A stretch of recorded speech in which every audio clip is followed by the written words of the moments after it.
Hello everybody, welcome back to the channel and welcome to the cheapest Audi R8 V10 manual in the country. It cost me 37 grand and it's quite broken, so let's see what he's doing. Brakes, they're warped, they're crap, they need replacing. New discs are bigger and they're not going to fit on these wheels. Rear suspension, the magride, it's knackered and it needs replacing. Specifically, even the camera didn't like that intro.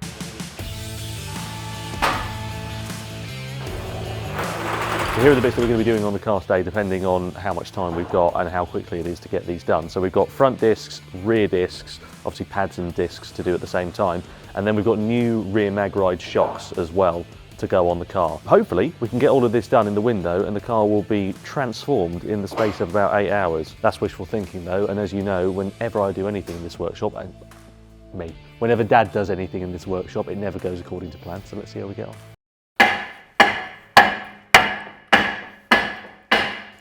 Well, they're stuck on. Yeah. Oh, it's a good start to the day, though. I mean, that is typical, isn't it? That is typical. I'll do it. Yippee-ki-yay. So you can see here, big difference in the size of the disc as well. This is the original 1365. These are the new ones, the TY3s, which are 380. So bigger disc, better braking performance in theory as well. We're also combining this with Brembo Sport pads, so it should stop like a dream.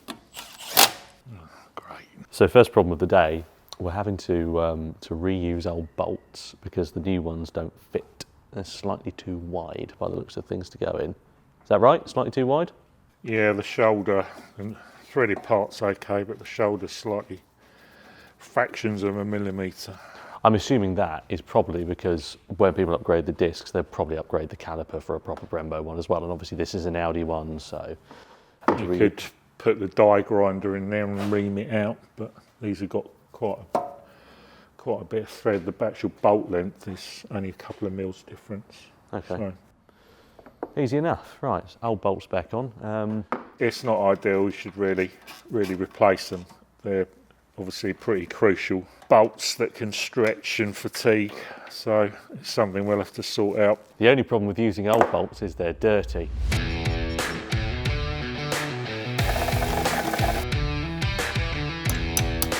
This is the old one, obviously, because it's knackered. This is the new one. So these are both from Brembo, but this is the OEM one you'd get from Audi with the car, basically. These are HP2 sport pads, so they're designed to give better performance in the cold, but also in the hot as well. They're basically, it's kind of a track upgrade is what we're doing to this car. So with the TY3 slotted pattern of the disc, it should give better cooling. This should give better bite under braking, and when we take it on track, which is part of the plan, by the way, with this car, it should be a lot better. Also, it will fill the wheel. Speaking of that, let's get the new wheel on the car, offer it up, and see what it looks like. Looks so much nicer. Huge thank you to Brembo and Technic Motorsport who helped us out with a bit of discount on this and also on the rear pads as well. Get in touch with them if you need any type of Brembo brakes because they're brilliant. Their customer service is fantastic. And I cannot wait to see what this car is like on the road and on the track. And whilst we're on the topic of thanking people, a huge thank you to James and Victoria over at Canterbury Audi who hooked us up with some discounts on the genuine OEM rear discs. Right, so pads and disc front and rear are all done now, but we're moving on to the big job, and this is the one I'm nervous about, rear suspension. So this car's got something called magride. Essentially, you push a button, it makes the suspension stiffer. However, what happens over time is you get oil seeping out, and then that turns into a leak, it fails. It's a case of when it's going to happen and not if. I wanted to try and keep it as original as possible, but I didn't want to pay Audi prices for the rear shocks. I found a Polish company called Negengust who take the old shocks, they refurb them, remanufacture them, get them as new, and they were 1,800 quid for the pair. These are the original Audi magride ones, and you can see there it's covered in salt and stuff from the road at the moment, but also there's deposits of oil on it. So if I run my finger across there, and you can see it on my finger, it's obviously been leaking for some time. It's only really this near side rear shock that's affected at the moment, but the problem is you have to do them in pairs. So got to get these old ones off, got to get the new ones on, and then we'll see what a difference it makes. There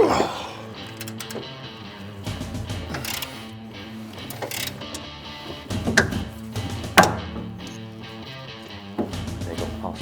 It's like holding your newborn, this, isn't it? Right, so shock is out, that's good. Come over and have a look between this and the ones that are going in it. These are the replacement shocks from Negengast. First of all, you can see obviously looks a lot newer. Basically what they are is remanufactured Audi shocks to OEM quality. Nice.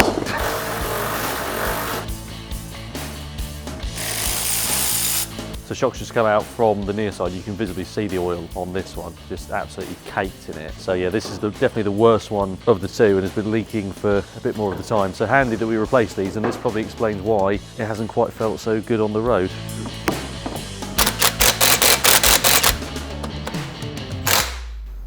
I'd liken my job here to T-boy or apprentice. I just sort of hand stuff and occasionally hold things. You know, it's an important job, really. You know, someone's got to do it.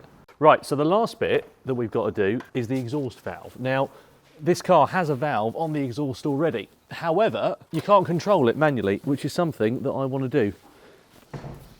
And you can buy an aftermarket exhaust, but they start at about £2.5 grand, and I don't want to be spending that much money. So what I've done is found a solution.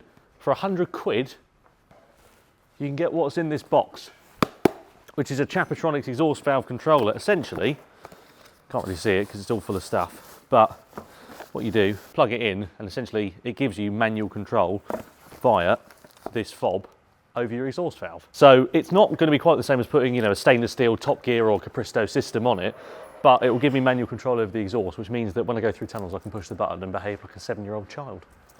So that's fun. One of the unique quirks of this as well is there are no instructions with it. You have to go to the eBay listing and then scroll through the photos, which has the instructions on how to install it. So Dad, for that reason, has left the wheel arch liner off because you can access the plugs underneath, just in case it's not quite as simple as these eBay photos make out. I've got my reservations, but we'll see. This bit and this bit, and then remove a couple of torque screws and add the ground cable in once the bracket's installed, and then unplug the 2-pin connector, replace with the Chapatronics one, and that's it. Just like that. Just like that. Well, Tommy Cooper it.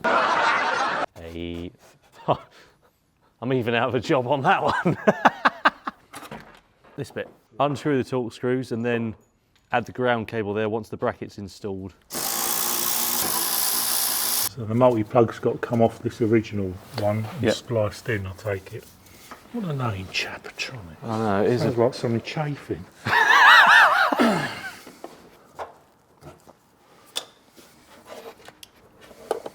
Supposed to mount anywhere, no? It doesn't say it specifically, no. Just to make it clear, this part of the video is not sponsored, and therefore this is a real-world review in real time. They're not quite as smooth sailing as we thought, in that the plugs don't want to do up. Should we test it? Yeah. So let's get in the car, do a cold start. The valves will be open initially, but then they'll close, and with this fob I should be able to turn it off and on.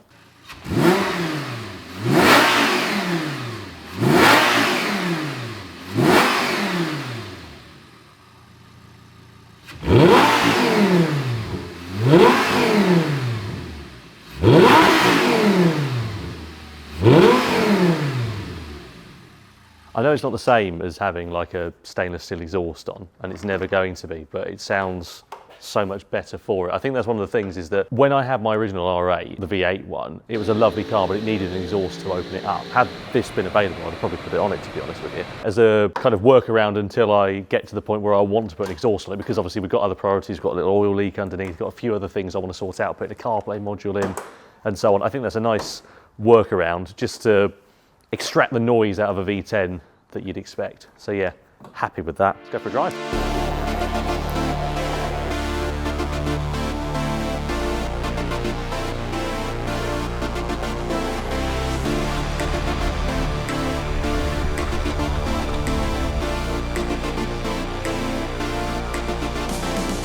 So out and about for the first time in my R8 V10, driving it after we've done the suspension, the brakes, and of course that exhaust valve as well. So let's start off with the suspension. We're driving along a fairly narrow, sort of bumpy country lane. The suspension is in its normal road setting at the moment, which isn't that stiff. It's compliant enough, but if I push this button, which gives us the magride, it becomes a lot stiffer and means that Adam can't hold his camera quite as well. But obviously on track, this is the main difference that you'll get. It will decrease the body roll. It means the car will corner much more level, and I can already feel the difference those rear shocks have made. Especially that was where the problems were coming from, because the near side rear was the one that was leaking and you have to change them in pairs. So I'm glad that we've done that. Even at a slow normal road speed of 25-30 miles an hour, there's a big noticeable difference with that. Obviously we're not going to be able to test things like the brakes in this drive because we've got to bed them in. They've only just gone on the car. You have to spend about 50 to 100 miles just, you know, lightly pressing the brake pedal. You don't want any big stops because that causes the brakes to warp, it can cause them to glaze, and I've spent the best part of £3 on the brakes for this car. I'm going to take it easy just while we get that sorted. One thing we can do though is go to a tunnel and hear that exhaust when we're giving it some. So I think we should probably go and do that and have a little bit of fun, shall we? Valves are open.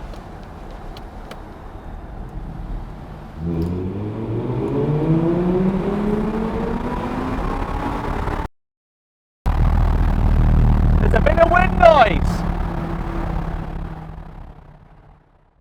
Okay, so the R8 is now done. New brakes, suspension, wheels, and the exhaust valve controller is absolutely perfect. It's exactly where I wanted it. Just need to get some new rubber on it and it'll be spot on. Thank you so much for joining us for this video. Hope that you've enjoyed it at home. Don't forget to like, comment, subscribe if you have done. Thank you also to Dad in the workshop, because let's be fair, he did all the work, didn't he, really? Take care, and we'll see you again very soon.